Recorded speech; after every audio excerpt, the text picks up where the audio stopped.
Hello everyone. आज हम पढ़ेंगे question number 25, end of chapter exercise chapter 6। थोड़ा सा मुश्किल एक्सरसाइज है ये, पर चलो कोई बात नहीं, जब हम प्रैक्टिस करेंगे तो सब कुछ ठीक हो जाएगा। अब यहाँ पे क्वेश्चन नंबर 25 में दिया है, दो सर्कल यहाँ पे दे रखे हैं और दोनों सर्कल जो है वो एक दूसरे के सेंटर से पास हो रहे हैं। ठीक है, तो यानी कि ए जो है वो ग्रीन वाले सर्कल का सेंटर है और बी जो है वो ब्लू वाले सर्कल का सेंटर है। तो यानी कि जो कॉमन पार्ट हमारा यहाँ पे बना है, इसका एरिया इन्होंने निकालने के लिए बोला है। और दोनों सर्कल जो है वो कॉन्ग्रेंट सर्कल हैं। कॉन्ग्रेंट सर्कल का मतलब कि दोनों की रेडियस क्या है, सेम है। तो हमें ये शेडेड पार्ट का एरिया निकालना है। ठीक है, तो देखो इसमें थोड़ी सी हम यहाँ पे ये ज्वाइन कर लेते हैं, कंस्ट्रक्शन कर लेते हैं। तो ये मैं ए सी को यहाँ पे ज्वाइन कर रही हूँ और ये बी सी को ज्वाइन कर रही हूँ, इधर बी डी को ज्वाइन किया मैंने और इधर ए डी को ज्वाइन किया है। ठीक है, तो यानी कि जो हमारी ए सी, ए डी और बी सी और बी डी है, ये क्या है, हमारी रेडियस है। ठीक है, यानी कि A C is equal to A D is equal to B D is equal to B C. ये हमारी क्या है, रेडियस है। क्योंकि दोनों सर्कल कॉन्ग्रेंट है, इसलिए दोनों सब मतलब दोनों की रेडियस क्या होगी, सेम होगी। यानी कि हमारी इसकी चारों साइड क्या होगी, है इक्वल है। यहाँ तक कि ए बी भी हमारा क्या होगा, रेडियस होगा। ठीक है, ए बी भी हमारी रेडियस होगी, तो वो भी हमारी आर के इक्वल होगी। ठीक है, तो यानी कि हमारा जो ट्राइंगल ए बी सी है वो इक्विलेटरल ट्राइंगल बन गया, क्योंकि तीनों साइड इक्वल है। तो therefore triangle A B C and triangle A B D जो है वो हमारे क्या हो गए, इज एन इक्विलेटरल ट्राइंगल। ठीक है, ये दोनों जो है हमारे क्या हो गए, इक्विलेटरल ट्राइंगल हो गया, इक्विलेटरल ट्राइंगल। ठीक है, तो देयरफॉर इक्विलेटरल ट्राइंगल के तीनों एंगल 60 डिग्री के होते हैं, है ना। तो यानी कि angle C is equal to angle D हमारा 60 डिग्री हो गया, है ना। और ये देखो, ये वाला जो एंगल है हमारा, ये वाला एंगल भी 60 डिग्री हो गया और ये वाला एंगल भी 60 डिग्री हो गया। ये 60 हो गया, यहाँ से ये भी 60 हो गया, इधर ये भी 60 है, ये भी 60 है। तो देयरफॉर एंगल डी ए सी जो है वो हमारा कितना हो गया, डी ए सी 60 प्लस 60 यानी कि 120। ठीक है, और एंगल बी सी डी भी हमारा कितना हो गया, बी सी डी नहीं, D B C, D B C भी हमारा कितना हो गया, 60 प्लस 60 यानी कि 120। ठीक है, तो एंगल सी और डी 60 हो गए हमारे, और डी ए सी 120 और B D C D B C हमारा 120 हो गया। ठीक है, तो अब हमें पूरे शेडेड पार्ट का एरिया निकालना है। तो देखो हम क्या करते हैं कि मैं एक सेगमेंट यहाँ पे मार्क कर रही हूँ, ब्लैक कलर से शेड कर रही हूँ। जो सेगमेंट मैंने शेड करी है, इस सेगमेंट का एरिया हम कैसे निकाल सकते हैं, area of sector minus area of triangle. ये देखो मैंने जो सेगमेंट यहाँ पे शेड करी है, तो सेक्टर, मैं इसको थोड़ा सा इधर बना देती हूँ फिगर को। ये हमारा ट्राइंगल हो गया, ठीक है, और ये हमारी सेगमेंट होगी ये। ठीक है, ये एंगल हमारा 60 डिग्री है, ठीक है, और ये सेगमेंट होगी। तो सेगमेंट का एरिया का फॉर्मूला क्या होता है हमारा, area of sector minus area of triangle. तो यानी कि जो मैंने ब्लैक कलर से शेड किया है, ये पूरी हमारी एक सेगमेंट है। तो यहाँ पे ऐसी 4 सेगमेंट बन रही है टोटल, है ना। एक सेगमेंट ये हो गई, एक सेगमेंट इधर हो गई जो मैंने अभी ये ब्लैक कलर से शेड किया है, ये सेगमेंट हो गई, और ये चारों सेगमेंट हमारी क्या होंगी, इक्वल होंगी। ये जो मैं शेड कर रही हूँ, चारों सेगमेंट हमारी क्या होंगी, इक्वल होंगी। ठीक है, तो हम इन चारों सेगमेंट का एरिया निकाल लेते हैं, और इन चारों सेगमेंट के एरिया में हम फिर बीच में जो हमारा ये रोम्बस तैयार हुआ है, क्योंकि रोम्बस में इसलिए बोल रही हूँ इसको क्योंकि इसकी चारों साइड क्या है, इक्वल है। तो हम इन चारों सेगमेंट के एरिया में रोम्बस के एरिया को ऐड कर देंगे, तो हमारा पूरा शेडेड पार्ट जो उन्होंने हमसे पूछा है उसका एरिया आ जाएगा। तो एरिया ऑफ 4 सेगमेंट्स में यहाँ पे अब निकाल रही हूँ, area of 4 segments is equal to 4 से मल्टीप्लाई करेंगे, क्योंकि 4 सेगमेंट का निकाल रहे हैं। तो एरिया ऑफ सेगमेंट हमारा होता है area of sector minus area of triangle. ठीक है, तो सेक्टर का एरिया का फॉर्मूला होता है हमारा theta upon 360 pi R square, और ट्राइंगल यहाँ पे इक्विलेटरल ट्राइंगल बन रहा है, तो इसलिए हम √3/4 साइड स्क्वायर का फॉर्मूला यहाँ पे लगा देंगे। ठीक है, अब थीटा कितना है हमारा, क्योंकि इक्विलेटरल ट्राइंगल बन रहा है ये। ठीक है, ये जो सेगमेंट मैंने करी है तो 60 डिग्री का एंगल बन रहा है। थीटा अपॉन 360 यानी कि 60 अपॉन 360। पाई में रहने देते हैं क्योंकि रेडियस भी हमारी यहाँ पे आर है, और ये भी √3/4। रेडियस हमारी जो आर है, जो रेडियस है वही हमारी यहाँ पे क्या है, साइड है। तो ये 6 से हमारा कट हो जाएगा, 6 आ जाएगा। तो 4 into pi R square by 6 minus √3/4 R square. तो कॉमन ले लेते हैं इसमें से, एक तो हमारा आर स्क्वेयर कॉमन आ रहा है और नीचे से हमारा 2 कॉमन आ रहा है, वो भी कॉमन ले लेते हैं।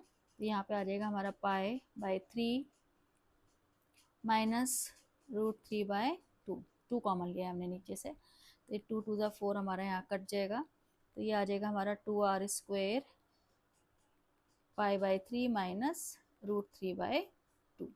ठीक है, तो कैलकुलेशन एक बार हम चेक कर लेते हैं। तो हमने आर स्क्वेयर कॉमन लिया तो पाई और √3 बचा, नीचे से हमने 2 कॉमन लिया तो यहाँ 3 और यहाँ 2 बचा। एक बार तुम लोग भी कैलकुलेशन चेक कर लेना।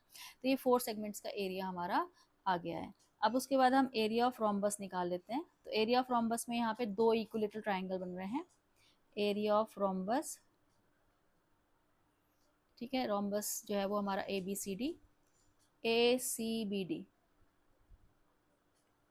ACBD is equal to area of 2 equilateral triangles, यानी कि 2 इंटू √3/4 और साइड हमारी क्या है यहाँ पे r। तो ये हमारा आ गया।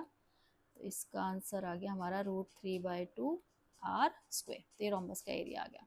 ठीक है, तो therefore total area of shaded part, जो हमारा शेडेड पार्ट था या शेडेड रीजन था, उसका एरिया हम निकालेंगे। तो वो हमारा क्या आएगा, area of 4 segments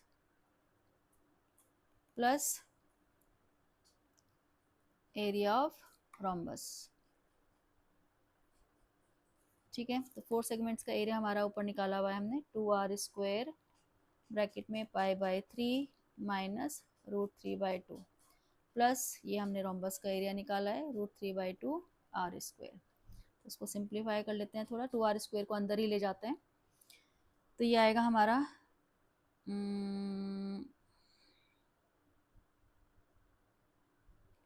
2 pi r square by 3 minus √3r square, 2√3r square by 2 plus √3/2 r square. ठीक है, इसको सिंप्लीफाई कर लेते हैं। 2 पाई r स्क्वेयर अपॉन 3, इन दोनों का यहाँ पे एलसीएम ले लेते हैं। तो ये आ जाएगा हमारा, मैं इसको पहले ऐसे लिख लेती हूँ, √3/2 r स्क्वेयर माइनस 2√3/, क्योंकि ये लाइक टर्म्स हैं इनको सॉल्व कर लेते हैं। 2 पाई r स्क्वेयर अपॉन 3, इन दोनों का एलसीएम यहाँ पे ले लिया मैंने। तो ये √3r square minus 2√3r square. तो ये आ जाएगा हमारा 2 पाई r square upon 3 plus √2√3r square में से √3r स्क्वेयर गया तो माइनस का √3r स्क्वेयर बाय 2 आ गया। ठीक है, तो ये आ गया। कॉमन क्या आएगा हमारा इसमें से, r स्क्वेयर ही कॉमन आ जाएगा। तो अंदर बचेगा हमारा 2 पाई अपॉन 3 माइनस √3/2। एक बार आंसर चेक कर लेते हैं, r स्क्वेयर 2 पाई अपॉन 3 √3/2। तो ये हमारा आंसर आ गया। तो मैंने इसमें क्या किया, पहले मैंने 4 सेगमेंट्स का एरिया निकाला जो मैंने ब्लैक कलर से शेड कर रखी हैं। ठीक है, 4 सेगमेंट का एरिया निकाला और फिर उसमें मैंने रोम्बस का एरिया ऐड कर दिया। तो ये फिर पूरी फिगर जो हमारी शेड हुई हुई थी उसका एरिया निकल गया। ठीक है, अब देखो अगला क्वेश्चन है हमारा, इसमें 26 में दे रखा है, ये एक PQRS जो है वो रेक्टेंगल दे रखा है और रेक्टेंगल के अंदर यहाँ पे ये 3 ट्राइंगल बनाए हैं। एक A है हमारा, एक B है और एक C है। तो हमें यहाँ पे प्रूफ करना है 2a plus C into B plus C upon C. ये प्रूफ करना है हमने। Proof that where A B C are the area of given triangles. तो हमें यहाँ पे प्रूफ करना है, हाँ मतलब हमें बताना है कि इनका एरिया जो है वो, क्वेश्चन है हमारा, in the given figure rectangle the area of ABC as mark show that the area of rectangle is this. मतलब कि हमें बताना है कि रेक्टेंगल का एरिया जो है वो इन तीनों ट्राइंगल, जो कंडीशन इन्होंने दे रखी है, इसके इक्वल बताना है रेक्टेंगल का एरिया, कि रेक्टेंगल का एरिया इसके इक्वल आना चाहिए। ठीक है, तो देखो हम यहाँ पे पहले तीनों ट्राइंगल्स का एरिया निकाल लेते हैं। सॉल्यूशन देखते हैं यहाँ पे। सॉल्यूशन, एरिया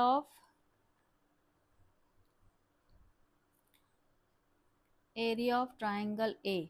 ठीक है, तो देखो मैंने यहाँ पे थोड़ी सी मेजरमेंट लिए हैं। जैसे मैंने ये लिया है एच, यहाँ पे ये जो ये मैंने लिखा है इसको यहाँ पे हम ये थोड़ा सा डार्क कर देती हूँ। ये एच लिया है मैंने यहाँ पे, ठीक है। और ये वाई मैंने यहाँ पे लिया है, ये वाली लेंथ मैंने वाई ली है। यानी कि ये जो यहाँ पे फिगर में मैंने मार्क किया है, ये एच पार्ट है, नीचे वाला पार्ट के है, ये ऊपर वाई है और ये एक्स है। तो क्योंकि ये भी यहाँ पे रेक्टेंगल जैसे बन रहा है, तो रेक्टेंगल के कोई साइड इक्वल होती है। तो अगर मेरा ये वाला पार्ट वाई है, ये ग्रीन वाला नीचे बी वाला, तो ये ऊपर वाला भी हमारा क्या है, वाई। इधर वाला एच है तो उधर वाला एच है। तो यानी कि जब मैं ट्राइंगल ए का एरिया निकालूंगी तो उसके लिए जो बेस होगा मेरा, मैं इसको नाम लिख देती हूँ यहाँ पे ए बी सी, इसको मैं यहाँ पे एम नाम लिख देती हूँ। ये एम है मेरा और ये एन पार्ट, ये एन हो गया यहाँ पे, ठीक है। तो बी एम जो है वो मेरा, मैं इसको पहले मैं थोड़ा लिख देती हूँ, एक्सप्लेन कर देती हूँ। साइड्स जो ले रखी है मैंने, जो बी एम है, B M is equal to R N, वो मैंने यहाँ पे स्मॉल एच लिया है। और B N is equal to M R, वो मैंने यहाँ पे वाई के इक्वल लिया है, ठीक है।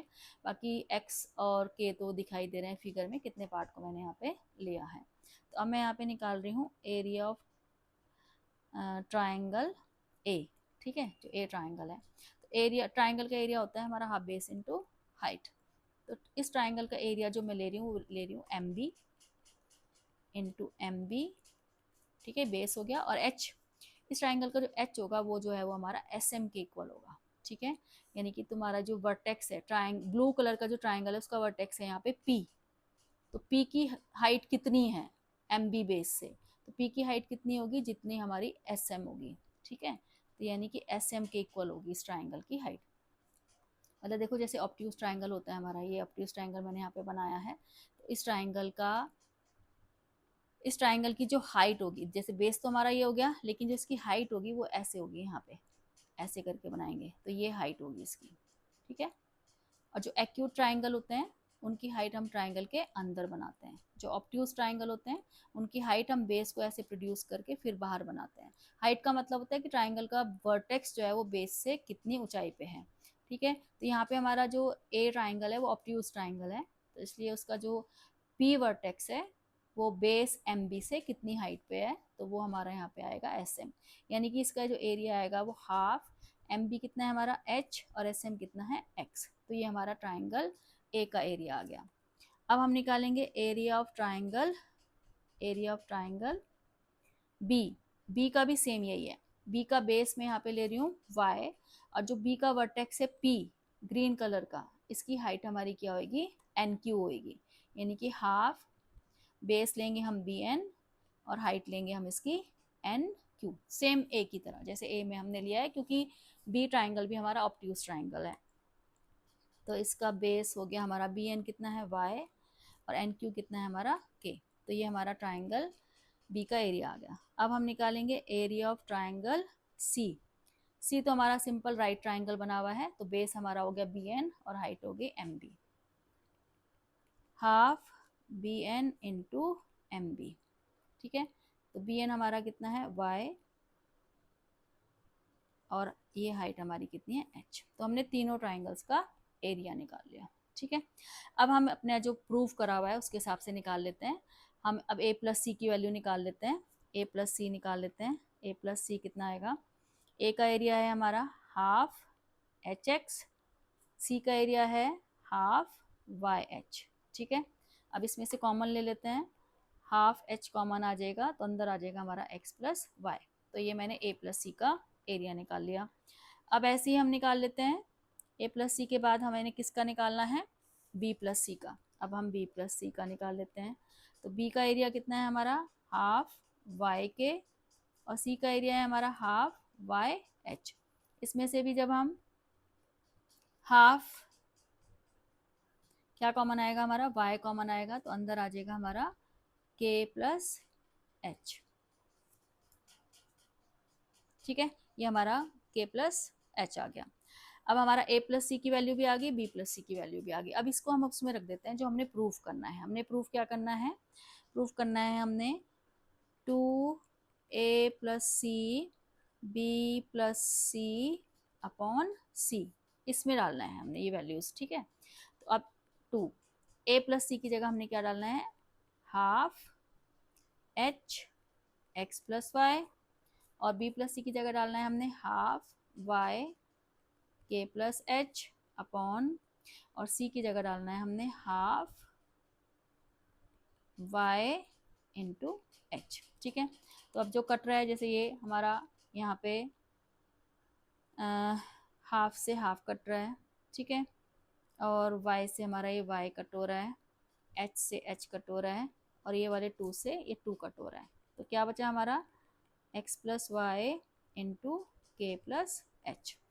तो देखो अब जो हमारा रेक्टेंगल है ऊपर, जो मैंने रेक्टेंगल बनाया हुआ है, तो इसमें जो लेंथ है हमारी वो टोटल एस आर है, यानी कि लेंथ इसकी कितनी है, x प्लस वाई, और आर क्यू कितना है हमारा, ब्रेड्थ है, तो ब्रेड्थ कितनी है, h प्लस के, ठीक है। तो ये हो गई हमारी लेंथ और ये हो गई हमारी ब्रेड्थ, ठीक है। तो ये किसके इक्वल आ गया, हमारा एरिया ऑफ रेक्टेंगल के इक्वल आ गया, ठीक है। क्योंकि लेंथ हमारी कितनी है रेक्टेंगल की लेंथ हमारी यहाँ पे है x प्लस वाई, और ब्रेड्थ कितनी है, h प्लस के। तो हमें यही प्रूफ करना था कि ये जो है हमारा, ये एरिया ऑफ रेक्टेंगल के इक्वल है। तो ये देखो हमारा एरिया ऑफ रेक्टेंगल के इक्वल आ गया, लेंथ इंटू ब्रेड्थ, ठीक है। तो ये था हमारा क्वेश्चन नंबर 26। अब है 27, लास्ट क्वेश्चन है ये इस एक्सरसाइज का, काफ़ी मुश्किल एक्सरसाइज है। तो इसमें भी हमें एक ये फिगर दे रखा है, सेमी सर्कल दे रखा है, फिर ये क्वार्टर सर्कल दे रखा है बीच में, फिर ए बी को डायमीटर लेके एक और सेमी सर्कल बनाया हुआ है। तो इसमें हमें जो शेडेड पार्ट मैंने किए हैं इनका एरिया इक्वल बताना है, यानी कि अगर हम इसको चलो एरिया ऑफ शेडेड पार्ट का हमने क्या बताना है, इसमें area of shaded part region are equal, ये हमें बताना है, प्रूफ दैट हमने यहाँ पे करना है, ठीक है। रेड पार्ट्स, रेड कलर से जो मैंने शेड किया है, इन दोनों का एरिया इक्वल बताना है। मतलब कि अगर इसको हम फिगर 1 डाल दें और इसको हम अगर फिगर 2 डाल दें, तो area of figure 1 is equal to area of figure 2 हमें इसमें बताना है, ठीक है। तो चलो अब इसको देखो कैसे करना है हमने। सबसे पहले हम सेमी सर्कल का एरिया निकाल लेते हैं, नहीं सबसे पहले हम रेडियस हमें दे रखा है यहाँ पे r, ठीक है। तो सबसे पहले हम पाइथागोरस थ्योरम लगा के ए बी निकालते हैं, क्योंकि हमें सेमी सर्कल के लिए रेडियस चाहिए, उसकी रेडियस हमारे पास नहीं है। तो in triangle A O B में, ये हमें क्वार्टर सर्कल दे रखा है, ए ओ बी में पाइथागोरस थ्योरम लगाएंगे तो A B square is equal to O A square plus O B square. तो ये हमें रेडियस दे रखी है R square plus R square. तो ए बी स्क्वेयर की वैल्यू कितनी आ जाएगी हमारे यहाँ से, 2r स्क्वेयर। तो जब हम ए बी हट निकालेंगे तो इधर स्क्वेयर रूट लगाएंगे 2r स्क्वेयर। तो आर स्क्वेयर, तो आर तो हमारा रूट से बाहर आ जाएगा क्योंकि वो स्क्वेयर है, तो आर रूट 2 हमारी ए बी आ जाएगी। तो therefore radius of semi circle हमारी क्या आएगी, is equal to A B upon 2, यानी कि आर रूट 2 अपॉन 2, ये हमारी रेडियस आ गई। तो therefore area of semi circle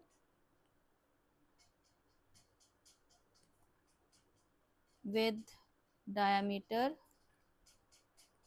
AB is equal to half pi r square।